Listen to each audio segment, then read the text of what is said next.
Puji dan syukur kita panjatkan kehadirat Tuhan Yang Maha Esa, di mana sampai saat ini kita masih diberikan kesehatan, kekuatan, guna melaksanakan ujian tesis ini. Tidak lupa saya ucapkan banyak terima kasih kepada kedua dosen pembimbing saya, di mana beliau sudah susah payah mendidik saya untuk menyelesaikan tesis ini.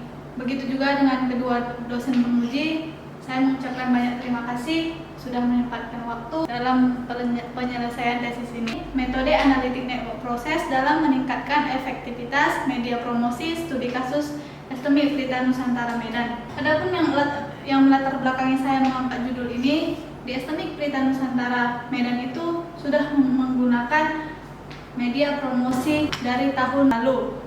Begitu banyak media promosi yang digunakan, namun sampai saat ini STMI Pelita Nusantara Medan belum dapat mengevaluasi mana media promosi yang paling efektif digunakan untuk tahun-tahun berikutnya. Adapun rumusan masalah di dalam penyelesaian tesis ini, guna menyelesaikan tesis ini tidak terlalu luas, jadi saya ambil 3 poin rumusan masalah. Yang pertama, bagaimana memahami dan menganalisa metode ANP dalam mengevaluasi tingkat efektivitas media promosi.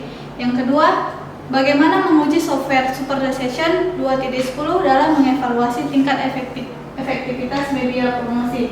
Yang ketiga, bagaimana menerapkan metode ANP di STMI Pelita Nusantara dalam mengevaluasi tingkat efektivitas media promosi dengan menggunakan aplikasi SuperDecision 2.10. Adapun batasan masalahnya ada 3. Yang pertama, metode yang diterapkan yaitu ANP, aplikasi bantu yang digunakan, software SuperDecision 2.10, pengumpulan data dalam penelitian ini dengan menggunakan kuesioner terhadap mahasiswa dan manajemen STMI Pelita Nusantara. Tujuan dari penelitian ini yaitu untuk memahami dan menganalisa tingkat efektivitas media promosi yang telah dijalankan di STMI Pelita Nusantara menggunakan metode ANP. Yang kedua, untuk menguji dengan software SuperDecision 2.10.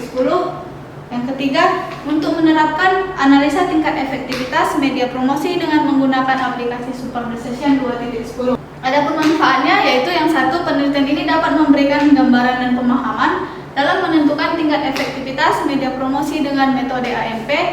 Yang kedua, dapat digunakan oleh para pengambil keputusan dalam menentukan media promosi dengan cepat, tepat, akurat, dan realistis dengan menggunakan metode ANP.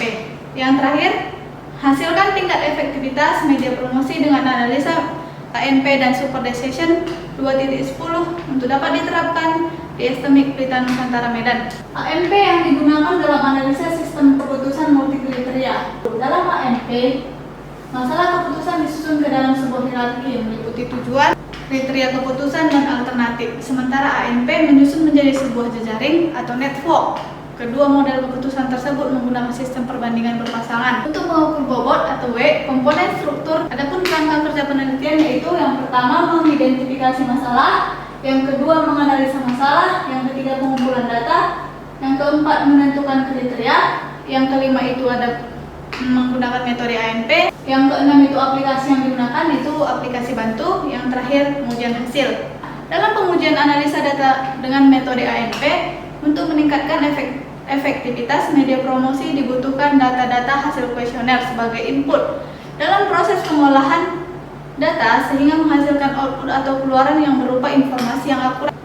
Kebutuhan input atau data masukan pada pengujian analis data ini adalah semua objek yang dibutuhkan oleh peneliti. Cara pengambilan data dengan menggunakan observasi dan kuesioner. Data yang diperoleh langsung dari institusi dan mahasiswa. Ini ada perancangan aplikasi bantu SuperDecision 2.10. Pembahasan bobot perbandingan berpasangan. Perbandingan dalam klaster dan perbandingan antara klaster didapat dari kuesioner yang disebar kepada responden. Berikut adalah hasil perbandingan antara alternatif dalam klaster perbandingan antara node yang didapat dari kuesioner seperti tabel berikut. Di dalam kriteria menarik itu, dia ada 2 subkriteria, yaitu membuat penasaran dan mudah dipahami. Pembahasan bobot perbandingan berpasangan. Perhitungan akan dilanjutkan sampai semua perbandingan antara node, kriteria, dan subkriteria dihitung sehingga menghasilkan hasil perhitungan matriks. Selanjutnya, hasil perhitungan matriks akan direkap dan menghasilkan unweighted supermatrix, weighted supermatrix, dan limit supermatrix. Untuk menentukan weighted supermatrix, kita harus membuat klaster dulu. Setelah kita mendapatkan klaster, baru kita bisa mendapatkan weighted supermatrix. Dari hasil weighted supermatrix, kita mengalihkan setiap kolom sehingga menghasilkan nilai yang sama, yaitu limit supermatrix atau hasil dari perkalian metode AMP. Kita bisa dapat lihat inilah dia hasil limit supermatrix. Besarnya bobot subkriteria, tiap kriteria ternyata tidak menggambarkan subkriteria mana yang paling signifikan secara keseluruhan. Untuk itu, perlu dilihat pula bobot subkriteria secara umum.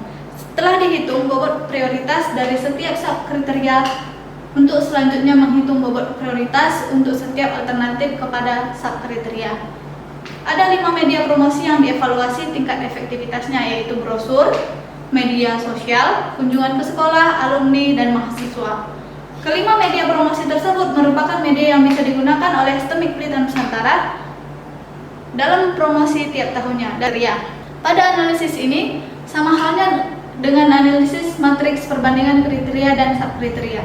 Nilai bobot prioritas yang paling besar, maka media promosi tersebut menjadi tertinggi dari subkriteria. Di sini dapat kita lihat yang paling tinggi itu berdasarkan hasil pengolahan data di atas, masing-masing bobot kriteria sebagai berikut. Menarik, dia memiliki bobot 0,07552, waktu memiliki bobot 0,12330, informatif memiliki 0,13262, jangkauan memiliki 0,09936, biaya memiliki 0,13216, dan efisien 0,21121. Kriteria jangkauan merupakan kriteria yang paling terpenting di antara kriteria yang lainnya. Sedangkan hasil evaluasi media promosi yang memiliki bobot prioritas yang paling tinggi adalah alternatif kunjungan ke sekolah dengan bobot sebesar 0,309. Ini kita ada grafik hasil. Kenapa saya membuat grafik Excel 3? Karena setiap not atau kriteria dia diperbandingkan. Jadi di sini ada 3 grafik. Yang pertama, grafik kriteria yang paling berpengaruh terhadap 5 alternatif, grafik subkriteria yang paling berpengaruh terhadap 5 alternatif, dan grafik media promosi dari hasil evaluasi tingkat efektivitas. Pembahasan hasil. Dari grafik di atas dapat dijelaskan hasil evaluasi media promosi yang memiliki bobot prioritas yang paling tinggi adalah media kunjungan ke sekolah, disusul dengan media sosial, alumni, mahasiswa, dan brosur, sehingga pihak manajemen STEMIK Pelita Nusantara dapat langsung mengambil keputusan media yang akan digunakan untuk promosi pada tahun berikutnya, sehingga tidak perlu menggunakan banyak biaya dan tujuan tetap tercapai. Di sini saya ada membuat 3 poin kesimpulan, yaitu metode analitik network process atau AMP telah dapat dipahami dan dianalisa tingkat efektivitasnya untuk pemilihan media promosi di STEMIK Pelita Nusantara dengan mengevaluasi 5 alternatif media promosi, yaitu brosur, media sosial, kunjungan ke sekolah, alumni, dan mahasiswa, dan 6 kriteria yang terdiri dari 13 subkriteria. Nah, itu membuat penasaran, mudah dipahami, jadwal promosi, durasi promosi, informasi lengkap, jelas, tidak ambigu, jangkauan promosi mahal, sedang, murah, tepat sasaran, dan mudah dilakukan. Dari hasil analisa yang telah dilakukan, menghasilkan ranking media promosi paling tinggi, yaitu kunjungan ke sekolah. Yang kedua, tingkat efektivitas media promosi telah dapat diuji dan mendapatkan ranking media promosi yang paling tinggi adalah kunjungan ke sekolah.